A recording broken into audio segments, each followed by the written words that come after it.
Hey guys, Gerald here with the Millennium Investor, and today I'm going to give you 5 very important cryptocurrency investing tips that I believe you absolutely must follow to make intelligent investment decisions.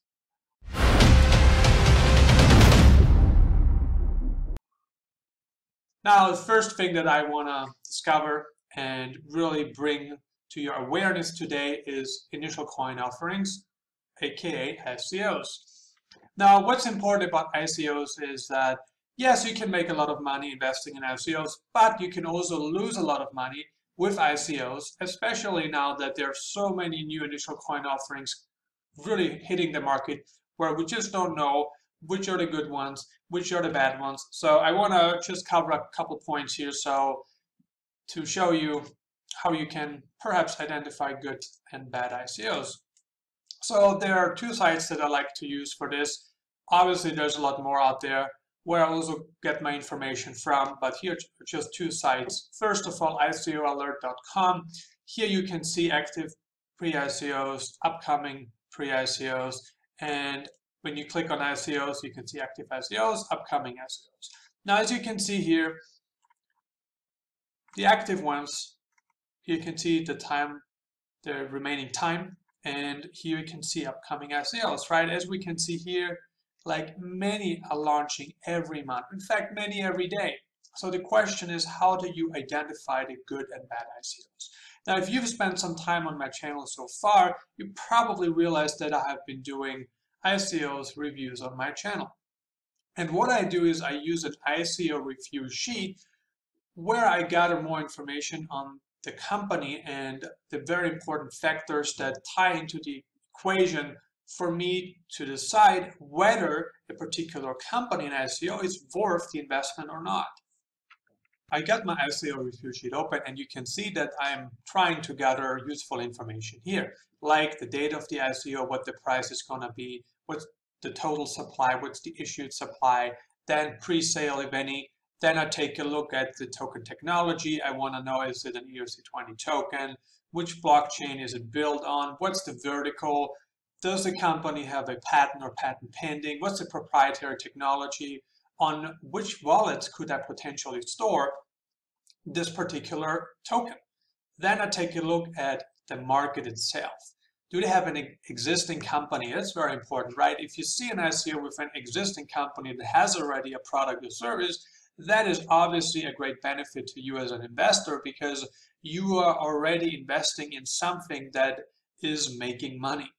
Now, the vertical is obvious, and then geographics, meaning where the company is currently getting their customers from. Then I'll take a look at the management team and advisors. I would try to find any information that I can online to get a better understanding of who I'm dealing with. Then I'll take a look at their website, their Twitter, their Telegram, and I also ask questions about my personal investment. What's my personal use, if any? How can I expect to get a return on my investment? Then the competition. I take a look if there are already competitors in the market, especially in the blockchain technology, because that would really help me in telling like how big this company could potentially grow. And then here I have 10 questions that I ask to determine what the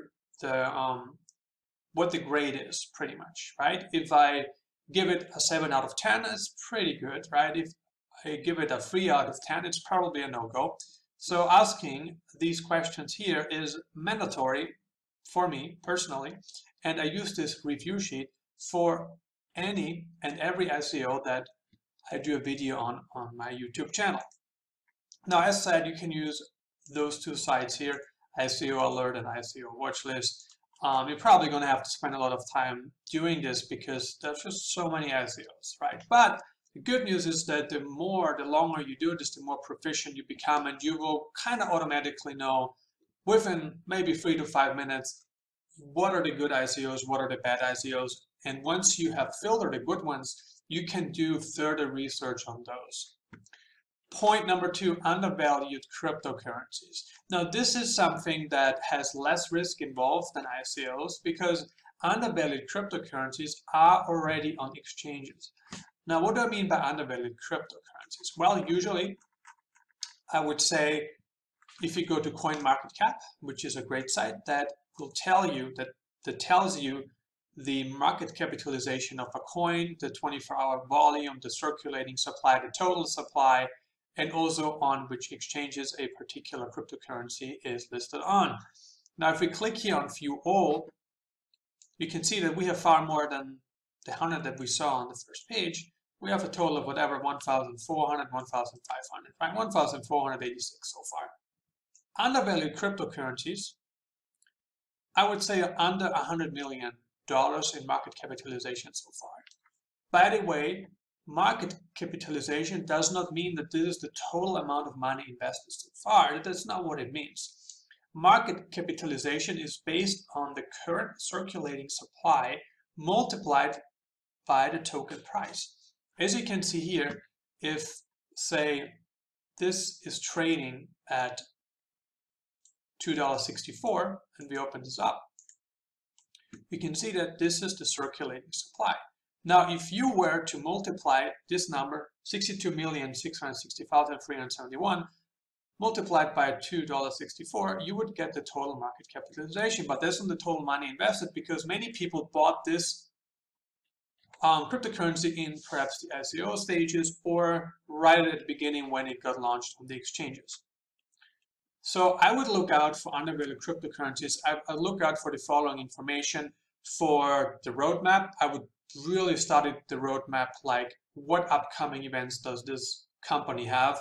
Do they already have an alpha version? Do they have a beta version?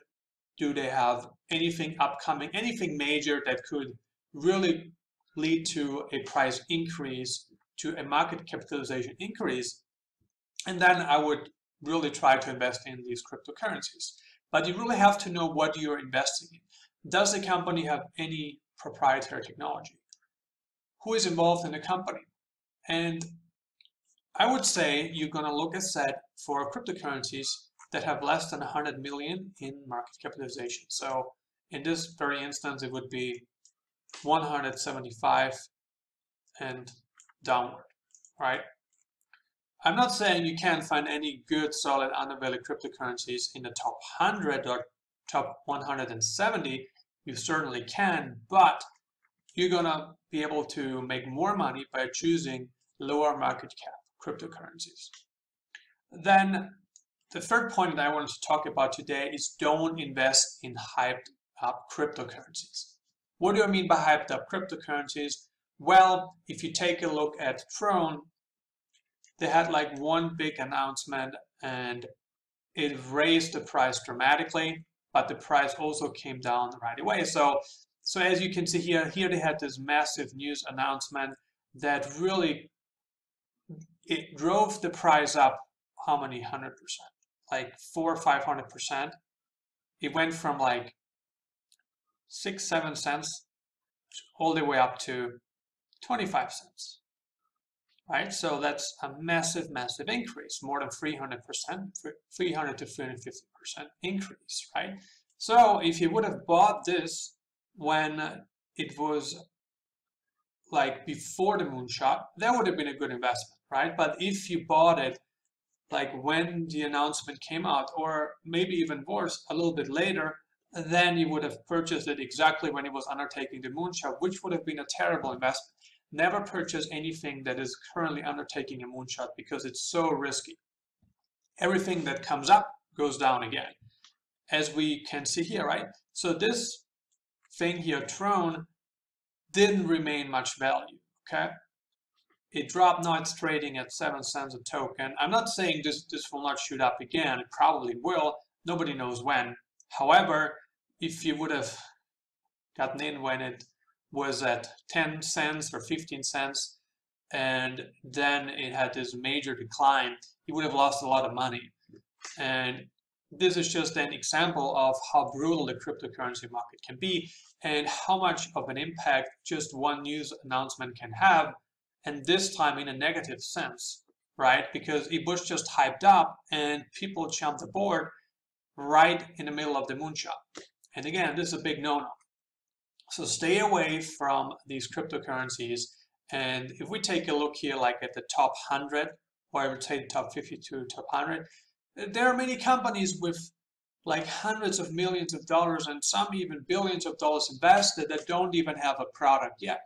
They have received a crazy valuation without having anything to show for it. If you come in here as an investor, you have a hard time because anything that is hyped up won't sustain value over time. And that's the main problem. So you only want to invest in cryptocurrencies that you have well researched, that have a good agenda, where you know the roadmap. They have many things that are still outstanding. And just take a look, like, does the project make sense? Do they provide value? Can this be something that could go on for a couple of years or even 10 to 20 years? And most of these companies here, they are not doing anything new. Many are doing very similar things, and you really have to know what you're investing in here. Company that I personally like is Power Ledger, and I can see this go up to 5 to 10 billion in the future. I mean, this is just now something that I say. I can easily see it go hit 1 to 2 billion, but I can also see it go well above 5 billion because it is a great project, it is unique, and there is long-term potential, long-term utility for this particular thing here. Then point 4, your strategy. So whether you decide to do the ICO thing or invest in undervalued cryptocurrencies, have a strategy. What does that mean? Well, have an entry and exit point. Like if you purchase an ICO today, the ICO gets launched on the exchanges, say 2 to 3 weeks later, and after 2 to 3 months, the ICO should have generate a return of, say, 1,000% for you. Maybe it's time to get out. Many people held onto their ICOs, and now they saw a massive decline because people were taking out money, people were taking profits. There were also many news announcements in Asia that hurt us badly, and people weren't really able to take profit on their investments. And that's a sad thing because you invested here in the hope that you were making money one day. But I don't think that that's the right strategy to use. Have a clear picture of how much profit you want to get from an ICO. If it's 500%, fine. Set that target. Once the ICO hit 500% return on investment, you sell the ICO and you're done with this cryptocurrency for good.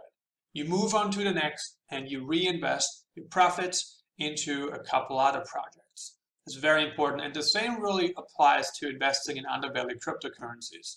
Like, just don't hold and hold and hold, because the market can turn sour, and the market will turn sour several times a year. Plus, you don't know what else can happen with a project. You don't know the variables involved. Like, why did a project shoot up that quickly? Was it because of just some hyped up stuff, or is this a company that really has more long-term potential? So really try to understand what you're investing in. And that is really important for the strategy. Then point 5, watch the news. Continue to watch the news. Like, anything that just came out could have a major impact on the market. Like, it could destroy the market or it could liberate the market. Anything can happen in this industry, and there's a lot of hype is said, so make sure you pay very good attention to the news. I hope this video was helpful to you. If you liked it, please hit subscribe to be notified whenever I should come out with a new video for my channel. I see you in the next video.